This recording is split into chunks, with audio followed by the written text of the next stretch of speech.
3, 2, 1. Good afternoon, everybody, and welcome back to the Starboard Portal. My name is Brittany Manning, and today we're joined by Justin Assad from the Intercollegiate Sailing Association again. He is the head coach of Dartmouth College Sailing Team, and this is the third installment of the ICSA's Developing Team Symposium. Justin's going to be leading a panel of some fellow coaches and conference leaders to discuss effective scheduling today. And if you have any questions as they take you through the information, feel free to ask them in the live chat. And with that, I will turn it over to them to get us started. All right, thanks, Brittany, and thanks everybody for tuning in. We're psyched to have everyone on board. And scheduling, while it can seem like a little bit of a mundane topic, I actually think it's one of the most important ones to understand thoroughly.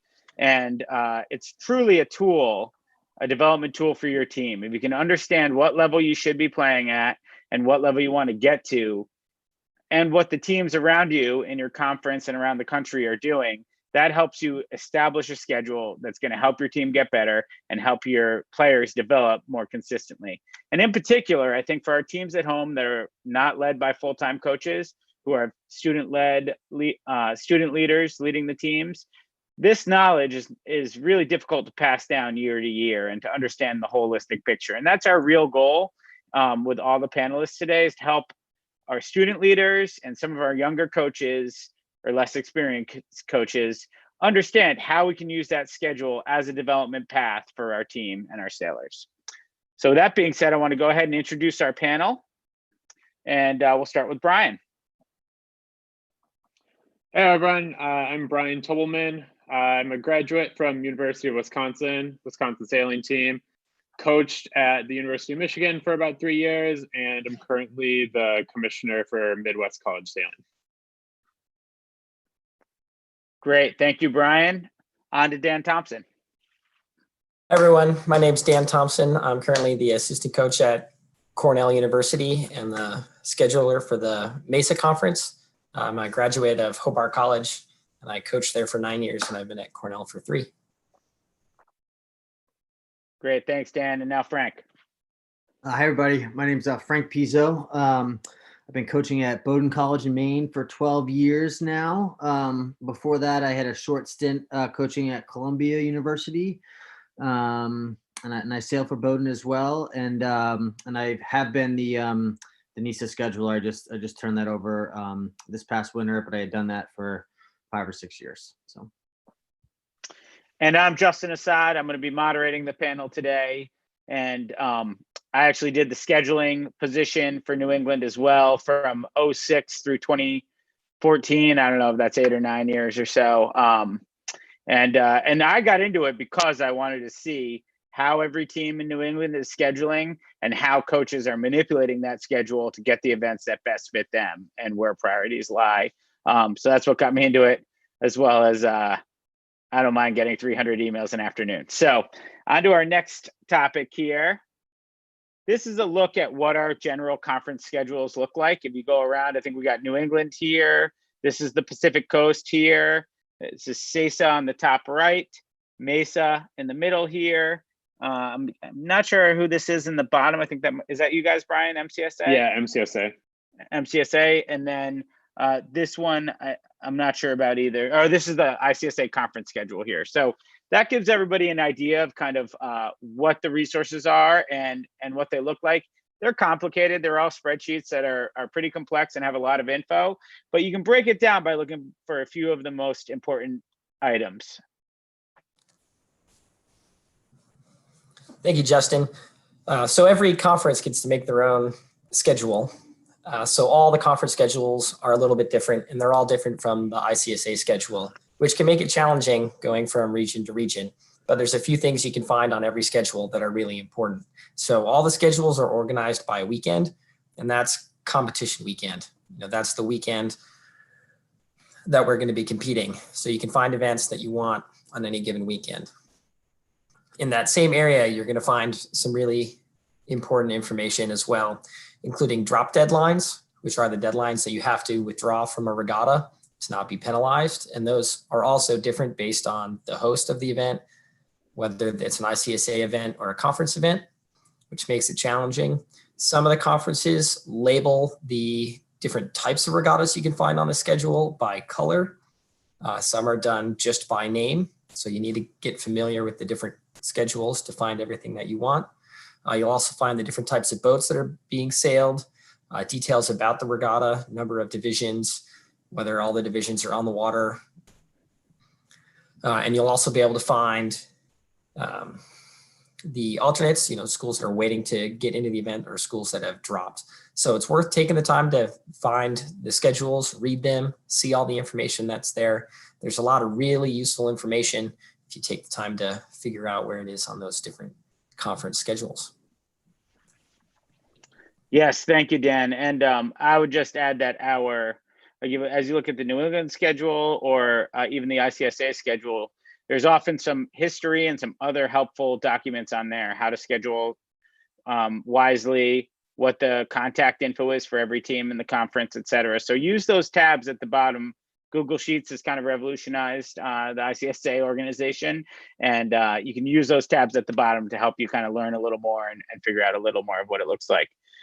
So what we're going to do now is we're going to take everybody through. We've got these 3 general levels of event, and we're actually formalizing this process now. Currently, we've got both conference and what are essentially regional level events that are governed by our conferences in particular. Our conference scheduler and the conference works together to put those together. Then we have our interconference regattas, which are managed on the interconference schedule by the ICSA interconference coordinator, who's Danielle Richards. And the way this all flows together, looking forward to 2021, we'll have these new titles that we see at the top here: cross-regional, regional, and conference. And those help us really understand what level each regatta is. And when we look at currently, some of our interconference regattas are actually more like these regional events. Ones that stick out to me are the Sugar Bowl, the Rainbow Invite, the Carey Price, and there are a few others like that are really what we used to call B-level interconference regattas, but now we'll have a much better name for them: regional events. And then our cross-regional events tend to have the most competitive teams in the country at them, and there's typically teams from all around the country. So this is where you're going to find Stanford, Wisconsin, USF, Charleston, top NEISA and Mesa teams, and really that's going to be the highest level of competition in the country. So we've got those two, and then these regional events are kind of like high level, mostly conference with maybe one other out of conference team there, or 2 conferences together. When we get to this lowest level, conference competition, this is much more developmental or invite level competition. So these tend to be just in general lower key regattas that are more about exposure to the sport and developing people who are newer to the sport and making them better, rather than higher level competition. And I think it's really important to understand the flow of that. I know on one of my recruiting trips, the team came home and told me they had won an event, which sounded like a big deal. Well, it turns out it was a pretty low level event they had won. But, as a 17-year-old high school prospect, I didn't know the difference between those things. And, I think understanding that when you're managing your team, and I would say also during my time at Columbia, I sent a team off to the Moody Trophy, telling them it was like a really fun regatta at URI, and I got them in way over their head, and they got their pants beat off all weekend. So I think I think they maybe left halfway through Sunday because they were sick of it. So really, that was an error on my part as a person managing the schedule for my team and sending a group of sailors who weren't quite ready for that level of competition off to a higher level event. So now we're going to take a look through some sample schedules. I asked Dan, Brian, and Frank to put together everything from a top 5 in the conference schedule all the way through a 40th in the conference schedule. And I think in looking at this, we'll ask the guys to talk a little bit about what are the goals for this team, and then how does this schedule get them to what their goal is going to be, okay? And then other concerns as we get through different levels of the team. So let's go ahead and kick it to our top 5 schedule. So this is the highest level of competition really in each league. And you can see we've color coded these events. So you can see whether they're conference, that invite level, regional, which is kind of like a major event, and then cross regional, which is our highest level of competition. So let's go ahead and start with Brian on the MCSA. Yeah, so the recommendation for the MCSA kind of top level teams is a structure centered around maybe you would say like 35 to to 50% out of conference events compared with, the equivalent or the complementary of in conference, and really focusing on higher level in conference events. So events that they could be conference events, but typically events where you see the other top MCSA teams at, or regional events in the conference. And then when they do go out of conference, really focusing on events where they're finishing, mid-fleet, where they're gaining experience, and where it's a good value proposition to be traveling. So things like the Danmark, David Lee Arnoff, I know those are events that teams like Wisconsin have been successful in recently. And then looking at the spring, like the Charleston Spring co-ed. Great, thanks, Brian. And then on to NEISA. Frank, do you want to talk about that schedule? Yeah, so I think for a top 5 NEISA team, especially when we're looking at the fall schedule, in NEISA, we have all our events are ranked, and we have a performance ranking system, and it basically helps create, our schedule for the following year. So I think a lot of teams, the way, especially if they're in the top 5, they're probably trying to peak for the Shell Trophy, Shell and the Urn, which is our last weekend of competition. And I think a lot of the schedule kind of falls in place from there. So in NEISA, the Shell and the Urn kind of rotate on odd years. They're at MIT and Harvard, and on even years they rotate to other areas of the conference. So where that matters is if my team at Bowdoin is trying to peak well at the Shell, then I'm probably going to try to have my top team also sail the Hatch Brown, which is at MIT, right? To kind of get a little bit of river time, kind of get used to the boats, etc. And I know that, my other peak events of the year are probably going to be that co-ed showcase finals, if we make it, and the Danmark Trophy. The Danmark Trophy is the most competitive, fall interconference. So I need to make sure that my top guys and girls are going to be kind of prepared for all of those weekends. And then obviously, at least for us, and I think this is true of most top NEISA teams, is they're not going to have everybody sail all 8 weekends. So you kind of have to build in your weekend off, and for our team, that may happen that women's showcase weekend or the Hoyt Trophy weekend. But we just, I think we kind of build our schedule based on like where the championships are and kind of what events we're trying to peak towards, where our team goals are. And then we kind of like fill in the schedule from there. We're not just trying to, we don't think it's possible to kind of win every weekend. We have to kind of be smart about where we use our resources and how we're going to kind of be best prepared for those fall championship events. And I think that's pretty typical for the top 5 NEISA teams. So great, thanks, Frank. And then Dan for Mesa. So the Mesa fall schedule is very similar to the NEISA fall schedule in that, the top teams are trying to peak for the Mesa Fall Women's Championship and the War Memorial. And so the schedule is all about peaking at that time. So in Mesa, the beginning of the fall is top regional events. You'll see the first couple weekends there with mostly light blue regattas, and that's allowing teams to sail close to home, limit the travel that they have to do early in the season, allow their sailors to get good competition without having to travel too far. And then we hit our interconference part of the season. You'll see the showcase events, 2 weekends with women's showcases and 2 weekends with co-ed showcases. Those are the real strong tests for the top sailors to be ready for the championship weekends, Mesa Fall Women's and the War Memorial. And then those weekends, you see some additional regattas where we try to get maybe the second squad of people out to get prepared and give people some opportunities to have a shot at the fall conference championships. Great, thanks, guys. And I think when we look at this group, the goals of these teams is certainly performance at the top of the country on those big championship weekends, right? And I think that is an important distinction we want to remember for later in the presentation. The other thing I wanted to emphasize is that, like Frank said, and especially I think you see this more if you look at like maybe it's like a 7th ranked MCSA school or maybe a 10th or 12th ranked NEISA school. If you kind of have 2 or 3 players on your roster and then kind of a little bit of a gap before the next group of sailors, you can't necessarily, like Frank said, you can't sail those people every single weekend.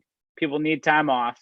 And then, when those weekends where you're not going to sail your top team, you maybe want to look at what is the best event for the team that's going to be sailing. It may not be just the most competitive event you can get into. It might be a second tier event where that next group can work on a certain set of skills and develop a little better. And I'll use my team as an example. We can see there's a women's event every single weekend in New England. You can sail girls every single weekend, but I know for us, we typically have some sort of rotation going among our women's skippers over the first 3 weekends before the women's showcase, so that they aren't all traveling all those weekends. They get some time to get homework done. And then we need to pick one event. And for us, it's the Stu Nelson, because they need a break in here. And the Stu is the one we drop as a women's event so that they can then go hard at the women's showcase, the Yale women's, and then the Earn for the end of the season. And that's kind of how we structure it. Everybody has to choose. Obviously, Stu Nelson's a great regatta. We wish we didn't have to miss it. And maybe someday in the future, if we have more women's sailors, we'll still attend it. But with a smaller women's roster, that's what makes sense for us. All right. I was really excited to use the annotating. I don't know if everybody could tell that. So glad I got to bust that out. Now let's take a look at for this slide, we went 12th ranked in the MCSA, which we think is about the equivalent of 20th in NEISA and Mesa. So let's start with Mesa here. Dan, why don't you take us through a little bit of what that schedule looks like? Thanks, Justin. So again, the most obvious thing looking at the 20th ranked Mesa team is you're going to see fewer events overall than the top 5 teams in the conference. The top 5 teams in Mesa have a lot of depth. They can give their sailors a lot of breaks while still competing at a high level. Most often when we get near the 20th ranked team in Mesa, you have a team that has a small group of really focused and excited sailors, but they don't have that same depth and ability to do a lot of events. So in Mesa, we use a series of events to qualify for the Fall Conference Championship. So 20th ranked team, their goal is to probably try to get to the Mesa Fall Women's or the War Memorial.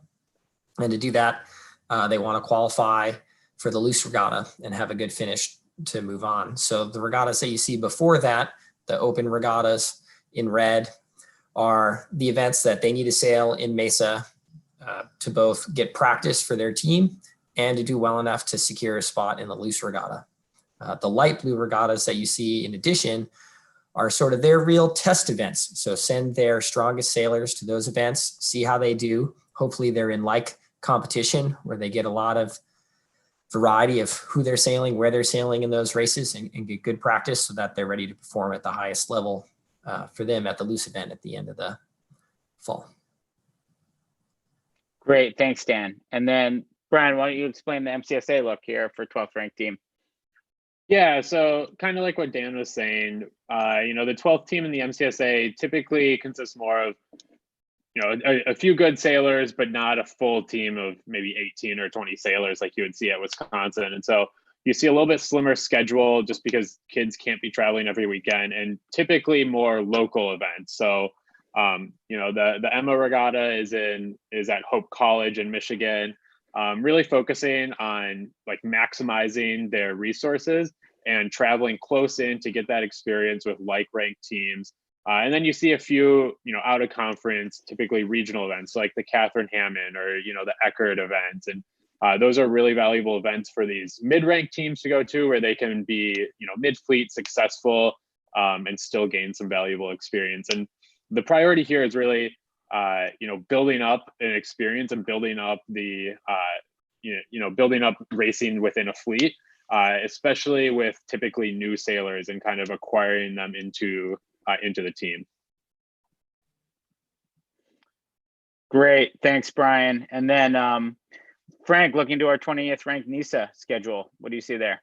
Yeah, so I think in NEISA, the way, again, kind of working from the end, like the top 18 schools in NEISA qualify for the Shell Trophy and the Earn, and then teams 19 and above qualify for the New England Dinghy Tournament. So I think a 20th ranked team is certainly like a bubble team to kind of start the year. So I think it's a combination of trying to get access to really competitive events, but also sailing some smaller events so your team can kind of have some success.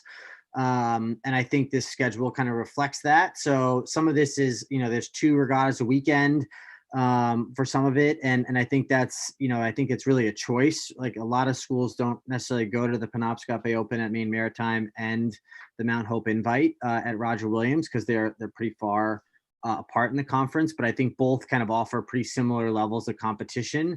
I think the Barnett Trophy and the Stu Walker is probably an example of, if you're a Northern team in NEISA and you want to go to 2 events, that could be a good one to go to. The Barnett is 2 fleets and could be a lot of sailing, and the Stu Walkers, at Middlebury on Lake Champlain. And then the next couple weekends with the Showcase Qualifier and the Sister Esther, those tend to be likely at 2 fleet venues, a lot of sailing. And then it kind of backs off a little bit. I think you have the McGill Cup and the Sacred Heart Trophy. Again, you can do either of those, and they're a little bit lower events, so you can so maybe you can have more success at them and kind of in NEISA build some scheduling points and also just kind of build some good team momentum if your team's doing well at those events. I think the other kind of peak events or more competitive events in our conference, certainly the Smith Trophy at MIT is in tech dinghies and fireflies, 2 fleets, often a lot of sailing. So if you wanted to kind of get your guys and girls that may be competing at the final championship weekend to kind of get some time on the river, that can be a really good event. And if it's a weekend where you kind of need to rest some people, the Protest Trophy at Bates could be really good. The Savin Hill. Tell us a little bit about what does the Protest Trophy look like, Frank? Talk to people why that would look better than the Smith. Yeah, what are the differences between those 2 regattas? Is at Bates. It's and they have a fleet of 12 boats, but oftentimes they do 6, it's 6 teams and they can sail combined divisions. I think it could be 2 on, 2 off style racing. So it's not as intense.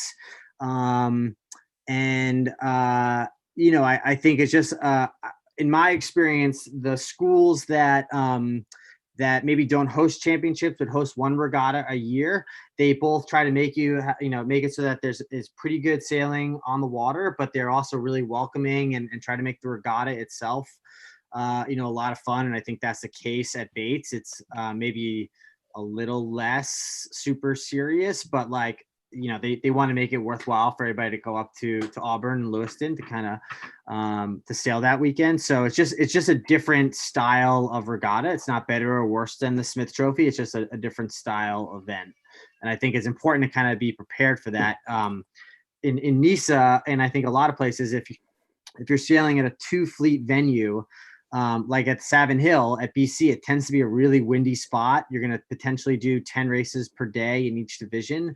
And you want to have extras for that, right? Like it's a hard sailing day. You may want to have some alternate crews for that regatta and alternate skippers, and because it's going to be a physically demanding event. Whereas, maybe the Protest Trophy or the Peak Foliage at UNH are again 2 on, 2 off, much smaller bodies of water. They can be windy, but they're not going to grind you out typically type stuff. So that's, I think, some of the subtleties of the schedule. But I think a 20th ranked team in NEISA both wants to challenge themselves with quality events that are competitive, but also give themselves some opportunities for success. And usually when teams do that, they're really close to qualifying for the Shell Trophy. And I think if that's your goal, that's awesome. But I think if you qualify for the Shell Trophy, you have to have done the work to be prepared for 2 full days of sailing, highly competitive, 10 races on Saturday, 8 races on Sunday, a lot of sailing. So you have to kind of be prepared for that. Right. And I think, thanks, Frank. That's, I think, a perfect description of just understanding the difference in the intensity level at these events is such a key thing. And then being in tune with your team's goals.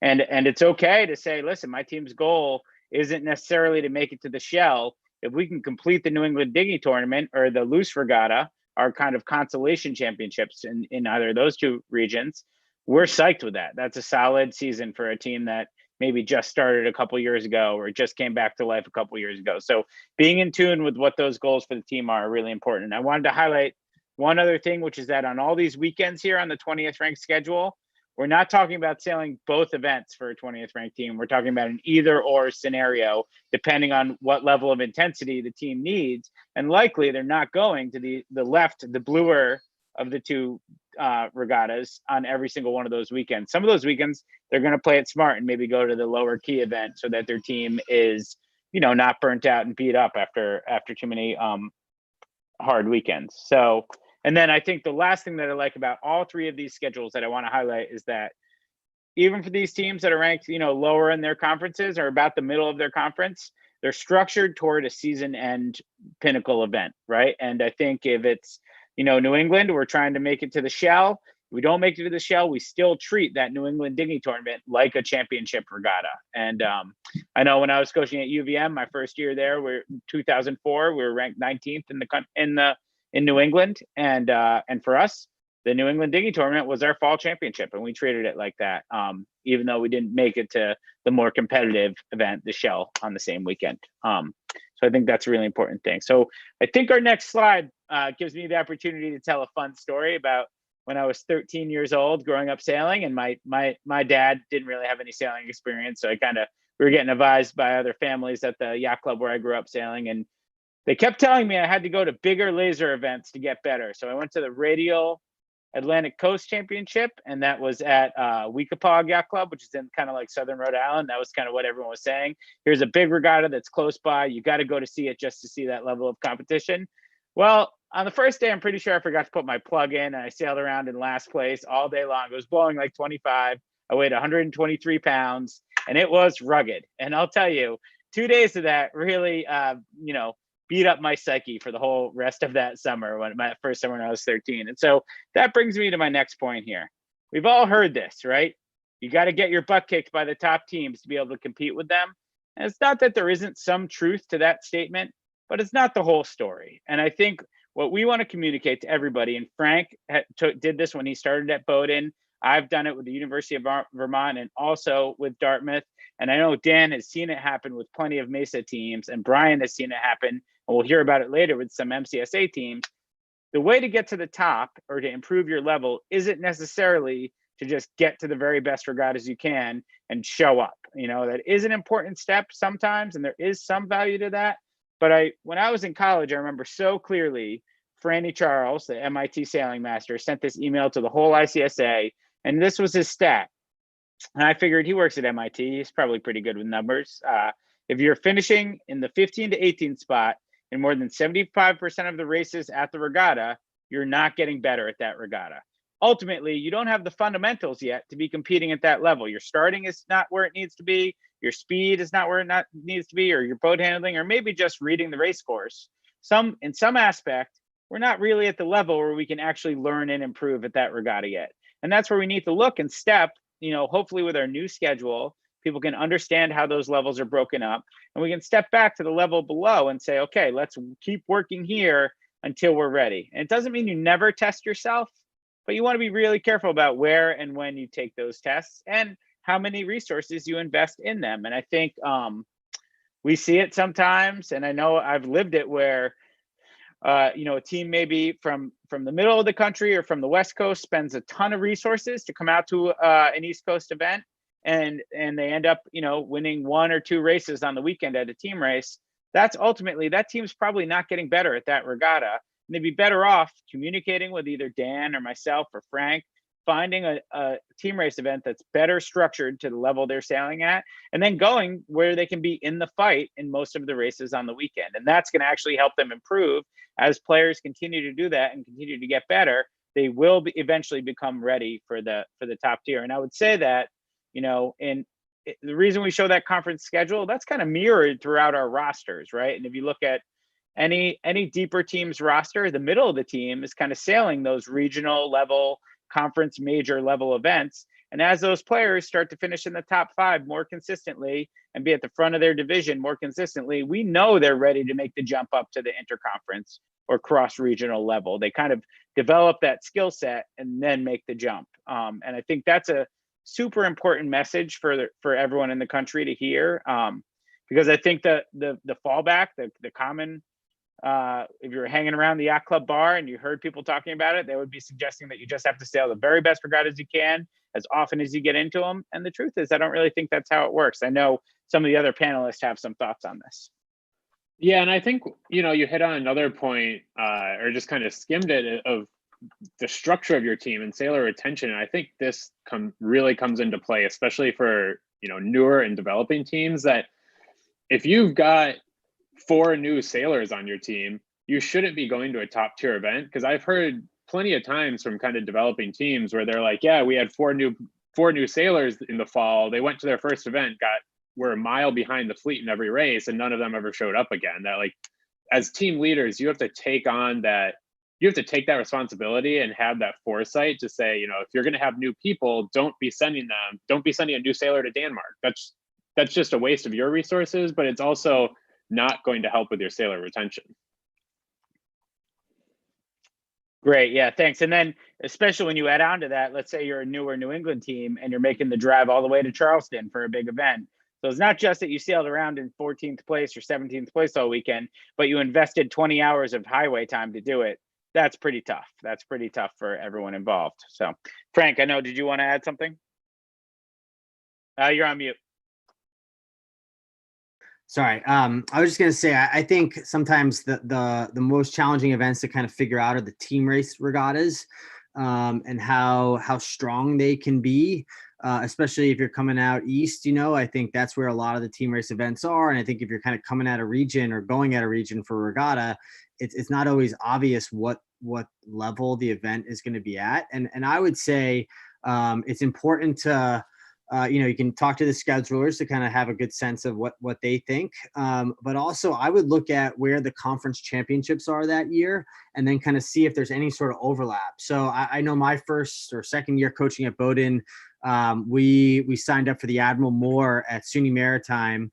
And we didn't have a very good team, but, I think some years it wasn't the most competitive event. So, as a young coach, I thought it was a good move, but the Prosser was at SUNY Maritime that year, and we showed up, and Mesa had all their best people there, and our team got, we I think had 1 or 2 wins that whole weekend and did a whole lot of chasing, and like it took us kind of like the rest of that spring season to kind of like rebuild our team's confidence, and it was just a really bad, scheduling move on my end.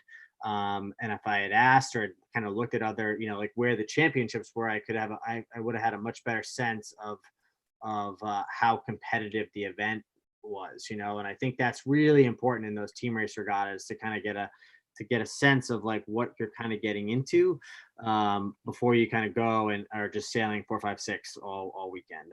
You don't learn much doing that, and it's really, really hard on the team to do that. So yeah, Dan, do you want to add anything on this slide? Yeah, I would just reinforce what Frank said there, and that there are a big chunk of regattas, in Mesa and New England that change year to year. The competitive level can vary greatly. And as Frank said, looking where the conference championships are is really helpful, or reaching out to the schedulers could really help you understand what competitive level that regatta may be at. Are you getting one that's shifting towards most competitive in the conference this year, or is it going to shift down as a great regatta for one of those, 20th or so teams to practice at a higher level, but have it be appropriate for them and productive? Great. Yeah. Thanks, guys. And Dan hit it. And I just want to emphasize one more time, we're doing this panel because we want to be able to help people get their teams to the regattas that are the best fit and are going to help them improve. So don't hesitate to reach out to any of us. Taylor Martin, Danielle Richards, we're all here to help give insight on this and to help you pick the right teams for your events. So let's take a look now. I think we move to some lower teams. Now let's talk quickly before we get into it. What do we think the goals are for these teams? Kind of throwing it out there to the panel. What's the goal for a 30th ranked or 28th ranked team in one of these conferences? Now we're looking about 2/3 of the way down the conference. I'm happy to start. I think in New England, it's a combination of kind of getting people on your team different experiences, sailing regattas. I think for a lot of those teams, it could be their first regatta that they've ever participated in, or and I think it's important to kind of have a really positive, it could be really important to have a positive experience for that, and I think setting expectations where, you're going to be able to do some sailing, but it's not going to be all day and it's not going to be a grind. I think in a lot of these regattas, they're also 1 days, the Donaghy Bowl, I believe, is a 1 day, and Protest Trophy is a 1 day, and Peak Foliage. So like, you're not asking people on your team to kind of commit the whole weekend. It's 1 day. And I think you can kind of like these are really good events where you can kind of like build momentum on your team. You're building experience. Hopefully they're positive experiences. And then, your team can kind of build off that and kind of take it to the next level if they want to. But I think for a lot of these teams, it's just, it's kind of getting a good quality experience and not necessarily always about winning. Yeah. And I would just add, like looking at our NEISA events here, we probably overshot the landing on the number of regattas. We're probably sailing half this many, like the way the MCSA has 5 or Mesa has, I think, 7 there. I think that's the right number for a team at this level for sure. So I think we put these on there for samples of regattas that would fit well, but our 28th ranked team would attend probably half of the events that are listed there. So. Brian and Dan, take us a little through what we think the goals are for the MCSA and Mesa and when we're at this level. Yeah, I mean, I think the MCSA has a very similar perspective as the other conferences. This level is typically newer teams, typically teams that are building up their team, or it may be kind of current teams that have new sailors. But in either case, the focus here is really to give them light competition. So to have them sailing against similar level of sailors, and to give, like Frank said, give them some confidence. Like, you aren't going to give a new sailor confidence if they go out and finish 18th at every single race at Fall Fury in Wisconsin. But, if you send them to Davis Cup where they might be able to pull out a second or a third, that's going to help them develop as a sailor, but also make it a much more enjoyable experience for college sailing. Yeah, I would agree with Frank and Brian that, it's very similar in Mesa. A lot of the teams are just trying to do the sailing that they want. You'll see, much fewer regattas than, the top teams in the conference. They're sailing at the level that they want and how often that they want, just to keep their sailors out having an enjoyable time and really having a positive experience. Occasionally we'll have a team that's newer and trying to progress. And, so you still see a couple of the light blue regional regattas in there and the loose trophy at the end. So, a team can be ranked here and try to be moving up the conference. But similar to even a team who's just happy at this level, you have to sail some of the red events that are the same right type of competition to build your skills. And then they can test themselves at the regional events and, have a chance at the loose trophy for us, or maybe the New England Dinghy tournament for a NEISA team.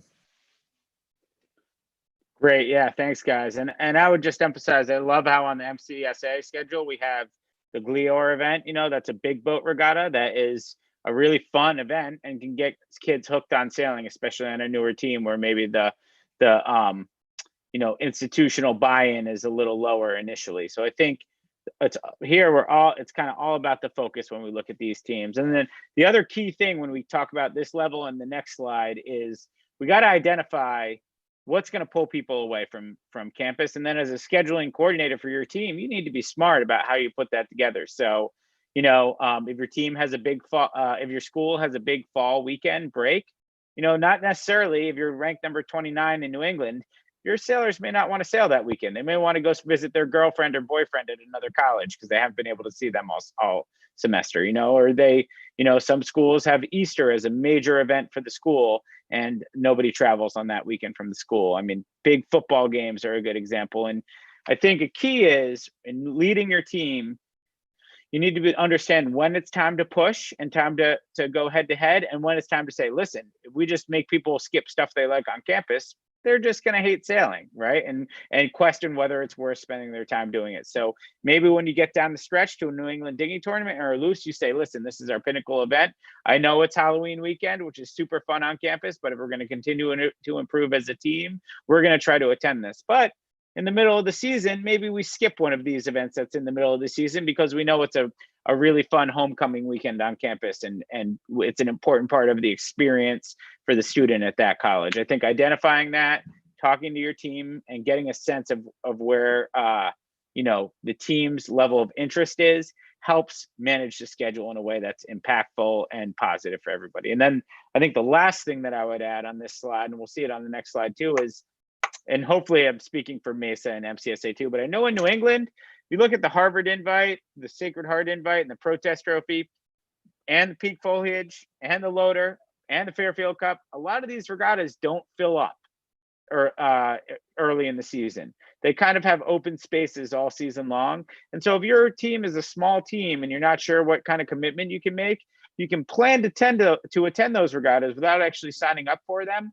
And that can help you avoid scheduling penalties down the road, right? If you schedule every single event and then you're constantly trying to stay on top of dropping all of your events, then you put yourself at risk to miss something and eat a scheduling penalty, and which can hurt your team in the future. For knowing the schedule, talking to the schedule manager and saying, hey, I will easily email. And when Frank used to do it, I would call him and say, what's it look like at the Peak Foliage? And may have some sailors that want to sail that, but they might have a midterm the next week and not want to sail. So if there's 6 open spots, I'm not going to register right away. I'm going to wait till Thursday and then be a pain in Frank's butt getting into the event at the last minute. And I think that's okay and a smart way for smaller teams to manage their schedule. Yeah, I would just add, I think a lot of the top coaches do that all the time. They're kind of always talking to the schedulers about that kind of stuff. So that I think is just something to know if you're a club team or you're trying to figure stuff out. That's really important. The other big thing, I should have said this earlier, but if you're going to an event that's out of your region and maybe you've never been to the Moody Trophy before and you're going to go to URI, I think it's really important, when I was coaching at Columbia, like to email the coach up at URI to be like, hey, we're coming up to the Moody, we haven't been there in a while. I'm probably the best contact for my team. So when you send out, usually at the bigger regattas, the coaches will send out the Tuesday or Wednesday before the event, like kind of all the logistics associated with the regatta, and you can introduce yourself and kind of be that point person so that they can get you on the email list, and then kind of what you're getting into before the event starts. So URI, are we going to be stuck on the island all day, or are we going to be able to shuttle, or how easy is it going to be to get alternates on the race course? All sorts of things that could impact like how many sailors you want to bring or not. I think that's really important, and just kind of reaching out a little bit earlier, especially if you haven't been to the event before, I think is really, really important. Great. Yeah. Thanks, Frank. And you can't pick a better event than the Moody, where you're going to be stationed on an island all day. And you need to know that if it's going to be raining, you want to have something to have over your team there, because otherwise they're going to be sitting in the rain waiting for the 2 races going on to end. All right. 30th and 38th ranked teams. Now we're looking at really the lowest teams in the conference, maybe brand new to sailing or just started a team. Usually lots of people on the team that didn't sail before college and are new to the sport. Talk to us a little bit about what the goals are for a team like this and how these schedules are structured. Maybe Brian, let's start with you. I know it's the same for MCSA, but let's just talk about the goals quickly for what an MCSA team down here looks like. Yeah, I think the goal down here is, building up experience at regattas. That's the biggest thing. Probably spending as little money as possible. So not driving all the way across the conference. I know the MCSA is a big conference. So if you're in Ohio, probably not a good idea to go all the way over to Minnesota for an event. So kind of focusing on how to spend your resources effectively, where you can get experience and where you can kind of give your sailors a good experience for the weekend without asking too much of them as you build that team up from maybe 4 or 5 sailors. Great. Dan and Frank, anything to add? I think that kind of paints the picture really well for us, but anything to add here? I think Brian's point on travel is incredibly important. Mesa, we try to host a lot of these red type events all over the conference and host them often so that these teams can find sailing at their level very, very close to home. So that hopefully the sailing is the big investment and not large travel costs and large amounts of time. Right. Well put. Definitely. It's the same in NEISA. These are all primarily one-day events, and they're at the right level. And I included like the cruise regatta on this because I think we've had the 38th ranked team in NEISA is often it's like their first season of participation, and sometimes that's about the level of those teams. And I think you can, it's again kind of getting success. It's participating, but also kind of having a little bit of success. I think can be, really, really powerful for kind of building experience and momentum kind of going forward. So. Great. Thanks, guys. Yeah. So hopefully this is helpful for everyone on board. If you have questions about why these schedules look the way they do, either you can always type into the chat box or reach out to one of us. We're happy to walk you through it in your conference. And of course, we have Charles Higgins helps with the scheduling in CISA. Dana Magliola does it in CESA. And then Danielle Richards and Blaine Pedlow manage it in the PCCSC, and Andrew Nelson in the Northwest. So reach out to your scheduler, get the dialogue, ask some questions, talk to them about what your goals are for your team and how you can help get there. It really, instead of trying to make assumptions on your own and figure it out on your own without asking, ask the questions, and that'll make it easier for you and easier on your team. And hopefully you don't send anybody to a regatta where they want to leave halfway through the day on Sunday. So let's go on to what's a generally expected timeline to progress through these levels of event. I think we've got some good examples here. Brian, why don't you take us through this a little bit? Yeah, so I just pulled out kind of two examples from the MCSA of teams that you can see kind of progress through these levels. And so I'll start with University of Notre Dame. And I think there's a team that you've seen progress from almost a relatively new team, probably about 5 years ago, to a team that you've seen at nationals now 2 years in a row. And so when, granted the team existed before 2015, but if you look back at 2015, they're finishing, last place at some what would now be conference events.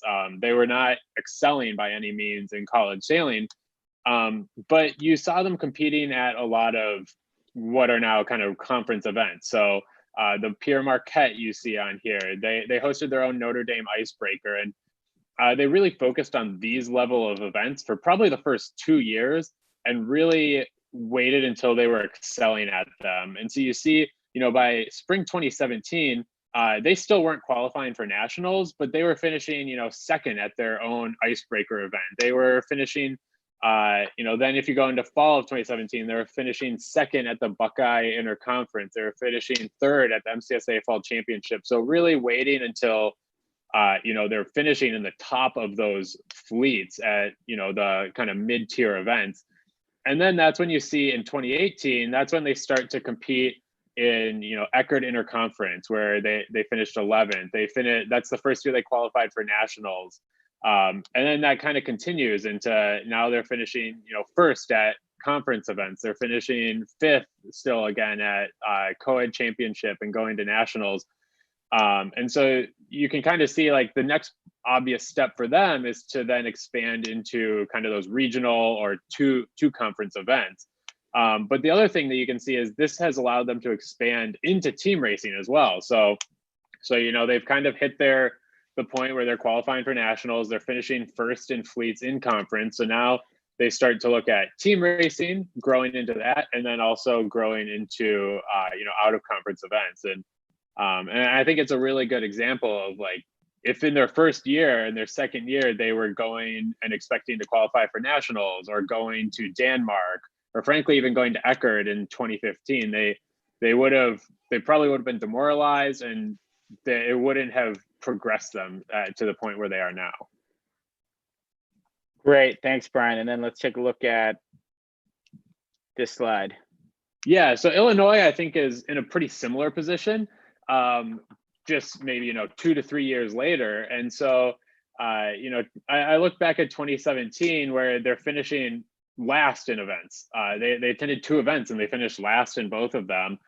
And the Wisconsin 3 division and Northwestern Spring are typically very more competitive events in the MCSA. And so you see them kind of shift their focus in that fall of 2017, where now they're going to those events that I listed for kind of like a 20th ranked team. They're going to Davis Cup, they're going to Cedar Fest, where they start to finish, 4th and 2nd. And then they start to expand into like Fall Fury. From there, you see they finished 12th out of 12 at co-ed champs, but then they still kind of maintain that focus on those kind of mid-tier conference events. So now going to Indiana Fall, Pierre Marquette, to the point where now if we look at last spring, they finished 6th at co-ed champs. So they're right on the cusp of qualifying for nationals. They were one position out. So I think there's a good example of like they weren't going to Fall Fury, they weren't going to co-ed champs in 2017, they weren't going out of conference at all. Really, spending their resources wisely, going to events that they could finish 2nd, 4th, 7th at, and then slowly building up over 2 to 3 years to co-ed champs. And I think one common thread between both of these is that this happens over 3 to 4 years, and so this can be done by, one single class at a team. This isn't, you don't have to think about this as you never see the fruits of your efforts.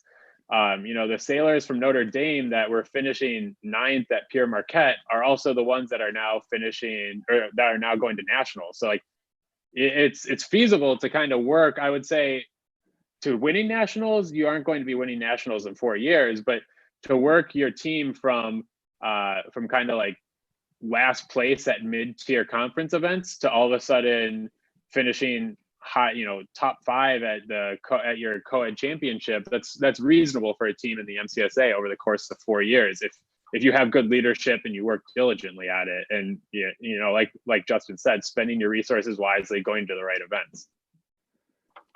Yeah, and I love to see this because they worked hard in conference, improved at those in-conference events, and then they see the fruits of their labor as time goes on. So that's really great.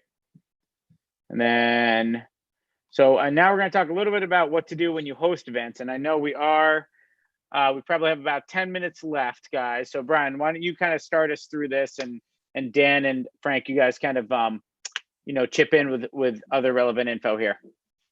Yeah, so I think one of the probably easiest areas to start to improve, especially kind of a newer team or a mid-tier team that's trying to grow, is focusing on your own events first. And so a lot of times, I see in the MCSA, teams kind of brush off their own events, and that's actually probably your best opportunity to be improving your team and also improving your conference. And so the first thing, I know Justin brought this up earlier, and I think everyone has echoed it, but utilizing the resources in your conference, in your school, to really maximize success of both your team, but also your own event. And so, I know, Justin, I think you're flipping through some slides. Oh, sorry. So I know every team has a administrator. The conference has multiple leaders that are willing to help, so contacting them, but making sure, if you're hosting an event, making sure you have good judges, RCs, PROs. And while teams can use alumni for some of these, you should at least look for some outside help. And I know, especially in the Midwest, there's tons of people that are willing to volunteer and help out at these events that have expertise in outside of college sailing and are willing to help. And sometimes I see people using current teammates, and I think that current team members are fine to help operate the event, but really every effort should be made to not be utilizing them in officiating positions. And then I think just the way you operate your event can really set a tone for your team, for the visiting teams, for the conference. So making sure that your team is really on top of running the event, what their expectations are, what they're expected to do at the event, and then clearly communicating with the teams that are visiting and giving them clear direction. And all of this just kind of puts forth, like, if you set a high standard for your event, it'll be a good quality event and there will be good quality sailing. So holding your own sailors to a high standard when they're at the event, And then the last thing I think is super important is sailing your own good sailors at your event. Like, I think hosting an event is probably the best value proposition you can get in all of college sailing, because you have to spend $0 to travel anywhere. Like, everyone is coming to you. But if you put out your newest sailors, no one else is going to send their good sailors. And so, like, if you want to get good value out of hosting an event, put your own competitive sailors in, and everyone else will send their competitive sailors because they want to be at a competitive event. And so, if you treat your event like it's an A-level event, it will be an A-level event. But if you treat your event like it's a B or C-level event, it will be exactly what you treat it as. Really well said, Brian. I like that a lot. And I think when you go, we can all think of places where when you go to their home event, no matter what level they're at, they have a team that's trying to win it. And I think that is a really good message for everybody. Frank, Dan, anything else you guys want to add on this slide? I think one thing we see in New England is, teams sometimes want to raise the level of their regatta. They say, why can't we be a C-level event if they're unranked? Or why can't we be a B-level event if we're a C-level event? And really, we say, you got to make your event look like a B-level event if you want to be a B-level. Or if you want to be an interconference regatta, your event needs to look like that. That means you go do the extra legwork to have judges. People are on time for setting things up and making the event really the best it can be. You've done all the extra legwork. You're not fixing a broken tiller extension the morning of the regatta. You did that the night before. You've done all the extra legwork to make this regatta look like, to the best of your ability, everything you can control, your event looks like a championship level event. And if your program takes your event that seriously, not only will they improve, but the quality of your event will improve too. So I really think, I know when I first started hosting, which really was my first coaching job, that was a message that got sent hard to me early from a friend of mine who coaches at BC, and I always took it to heart as something that really helps me, helps every team that's growing figure out how to treat their regatta. Frank, you're leaning forward. Like yeah. I mean, like at Bowdoin, I feel like we've tried to do this during my tenure, where we try to run the best quality events we can, and it's taken us, 10 or 12 years now we have like 2 fleets and a real dock set up and a good venue for hosting stuff, but we clearly didn't start there. But we like knew that to like get where we thought we needed to be, we needed to run like really quality events so that like teams knew when they were coming up to Maine, they were going to do a lot of sailing. We were going to try to run the most efficient event possible, at a really high standard, and I think if you're looking to kind of like improve through the rankings with your team, hosting events is a huge advantage, right? I think there's no doubt like your teams know your venues in the best way, and for us, it was a big goal for us to be able to host our spring championships, and we were able to host women's in 2011 and co-eds last year, but like our conference would never let us host if we weren't doing a really good job at, some of the smaller events that we've been able to host, So I think that's really important. And it like the better you host events, like the better your team's going to be. I can't overemphasize that. And you see that with all the top teams as well. When they're hosting events, like they want to win them, and they often do win them. So it's a huge advantage to be able to host events, and you really want to do a good job with them. Great. All right, let's go to logistics of attending event. This is great, Brian. Thanks for putting this together. Go ahead. Yeah, I think this is important for especially kind of the growing teams to figure out, how do you get to events?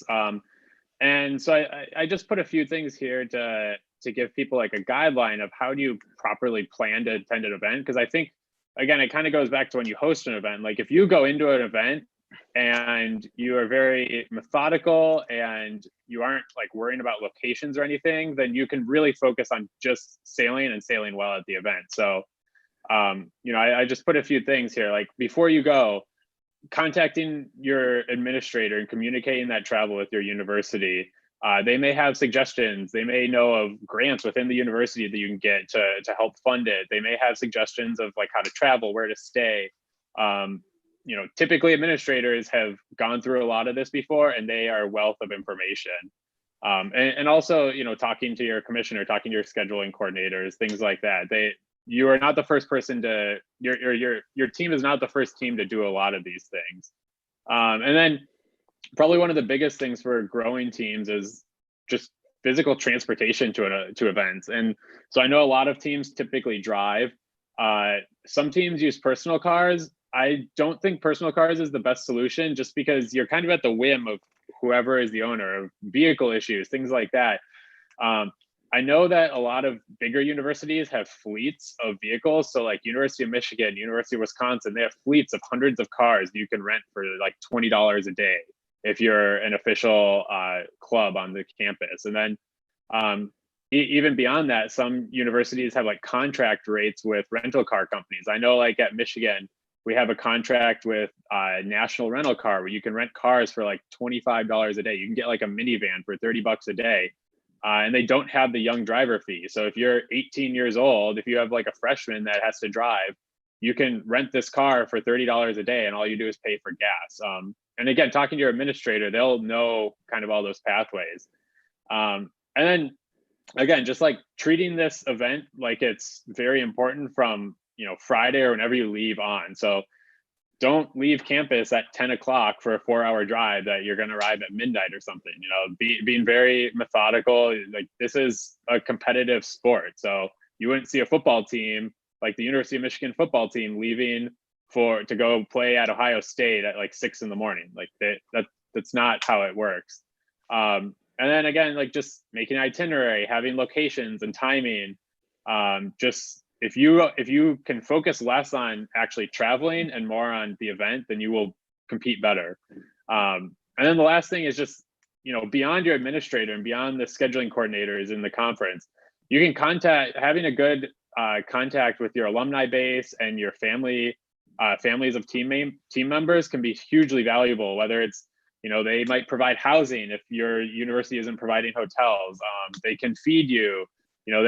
That's a great way to save resources to be able to attend more events or to be able to travel farther. And so I think a big thing on here is to be methodical with attending events, having foresight before you even leave, and then really making sure you're in frequent contact with kind of everyone, administrators, conference personnel, alumni, family, everything along the line. And that'll make attending events much, much easier. Yeah, and I would just add, that's all great stuff, Brian. The two things that I would add is make sure you send a thank you card for that free housing when you get it. It's easy to overlook that. And make sure to write it on the way home. Maybe if you have an extra team sweatshirt or something like that, send it along. You don't know how far that goes and how much that means to the teams and alums, families and alumni who help out. And then the other big thing is, I know for years, I would drive around campus picking people up when we left on Friday and then dropping them off when we left on Saturday. And that would add about 45 minutes to my day on both sides. And for undergraduate students, set a meeting time and set a drop-off spot, a meeting spot and a drop-off spot. It's silly, but it is one of those things that burns people out, that when you make it a part of your itinerary, that we all meet at the gym or right outside the dining hall, and only one person the person who's driving only has to drive there to pick everyone up. It makes it a lot easier on the team and on the weekend. So Dan and Frank, anything else you want to add here? Cool. Thanks, guys. And then lastly, effective leadership for attending. So go ahead, Brian. Yeah. So, we talked about kind of the logistics of getting to events, but, I think this slide is more about, as leaders, how do you effectively schedule events? And so there's a couple of things to keep in mind. It kind of goes back to what Justin was saying earlier. And really, I think everyone has echoed, is like knowing and understanding what the goals for your team and for the season are before the season even starts, because that's when you're scheduling, and being able to select events that coincide with those goals and what those objectives are. And so, I think we've all said this, but if you only have a team of 6 or 7 people, don't pick events that coincide with big events on campus. So, I know the Michigan Ohio State game isn't really relevant because it's over Thanksgiving, but like if that were in October, if I only had 7 players on my team, I wouldn't be scheduling an event over that, knowing that most of them would want to go to that. So kind of being in tune with your players and what their expectations are is really important. I think And, once and you I do think, it, Brian, Oh. let me just say one thing for our developing team managers. You can't make them feel badly about that either. You should not be judging them about that priority at that stage in your team's development. If that's where your players' priorities are, support them with that. Give them a schedule that works, and eventually they're going to make the decision, or they may make the decision to prioritize sailing over that when they want to be more competitive. But if you just force them to prioritize it and they miss something as awesome as an OSU Michigan game, guess what? They're probably dropping off the team next year to make sure they don't have to be made to feel bad to go to see a great football game. And I think that's where, setting the right expectations and understanding your team's priorities, you can be an enabler in making the team better that way instead of a divisive figure for them. Yeah, and I think, it also depends on your team size. I know that, when I was at Wisconsin, the Wisconsin-Michigan game was also big, but we'd still attend events because we had 40 people on the team. Like, we knew we could get 5 people. If you have 7 people on your team, you should know that it's going to be difficult to get 5 players that weekend. So just kind of being in tune with the size of your team and what expectations are. But then, I think once you do schedule events, making it very clear to your team which events you're signed up for from, frankly, even before the season even starts. That allows people to really start to think about what events they should be going to, what events they can go to, and starting that communication before the season even starts, so that if there are events that you have to drop, well ahead of time that there's not going to be interest for this event, or people, too many people are going to be busy this weekend from finals or from midterms or anything like that. And then that kind of goes into the next point of having people sign up and commit to an event well ahead of time. There's too many times where I've heard from teams in my own conference of like a week before the event, past the drop deadline, they're like, oh, we couldn't get enough people interested. That shouldn't be a conversation a week before the event. That should be a conversation at least 1 week before the drop deadline, if not earlier. On the first day of class, everyone gets their schedule of when midterms are and when exams are and tests and everything. That's not really a valid excuse. So kind of holding your team to a higher standard of, these are the events, you need to commit to them. And then when they do commit, you need to have some sort of penalty if they decide not to go. If someone commits to something 3 weeks out and then a week before decides that they're not going to go and it screws over the whole team, you need to have some sort of system in place to address that instead of just letting it pass.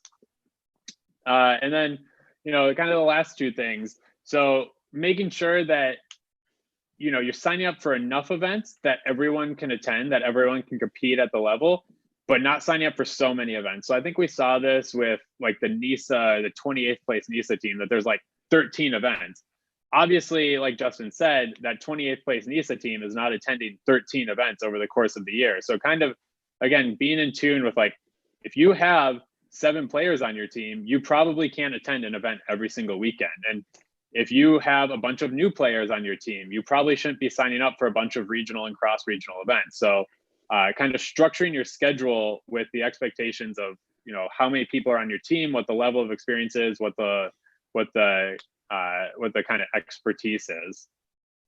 And then I think even if it's worth saying, like, even a 16 or 20 person team may still only be able to attend one regatta a weekend, and maybe not even every weekend. I think it's all about being in tune with that, and that's okay. That's not gonna those aren't lost opportunities per se for that team. It's about like it might be opportunity gained because everybody's so excited to go compete when they have the opportunity. So I really think being in tune with that, we can't overstate it, Brian. Really well said. Yeah, and just making sure, like you said, that there's enough opportunities, and that goes into the next point of like, if there are weekends that you can't attend events, that's okay. But making sure, there's other weekends that you can attend multiple events. At Wisconsin with 40 people on the team, and any one weekend, especially early in the fall season, we could be attending 2 or 3 events, or we could have, up to 2 or 3 berths at single events. So, making sure that, and it kind of goes back to knowing the expectations of your team, that like, especially early in the season, scheduling lots of berths at kind of more conference events where you have newer sailors and they can gain that experience. And then, like Frank and Dan mentioned, is like building up to those higher tier events towards the end of the season. And so really structuring your schedule and, towards that focus at the end of the year. Great. Really good stuff. Thanks, Brian. So that's all we got on scheduling. I know this isn't our, maybe this isn't quite as sexy as recruiting or team culture, but it's equally as useful in terms of looking at how do you develop the team, how do you get better, and how do you achieve your team's goals. So I just want to take a minute to thank Dan Thompson, Brian Toblemann, and Frank Pizzo for sitting in on the panel, and to thank everybody at home who's been tuning in and learning on this stuff. Like I said, I've said a few times, really any coach in the ICSA or any of us as scheduling coordinators, we want to help your team sort this stuff out. So if you have questions, you want to run by, here's what I think our team's goals are. What kind of schedule do we need to sail to get there? Any of us is happy to help you and happy to help you sort that out. So so thanks again for tuning in. Guys, any last thoughts? Anything else we want to share? I guess not. All right. Well, thanks everybody. Next week we are going to be covering recruiting, and that's going to be focused on not necessarily on for high school students. There'll be some about how to present your school well when you have a prospective sailor on campus, but there's also a big part of our teams and our developing teams is finding people on campus who want to be part of the team. And so we'll spend a little time talking about that and how we do that. So that's the plan for next week. Thanks again, everybody, for attending from home, and we'll see you next week, Thursday at 4. Brittany, do you want to close?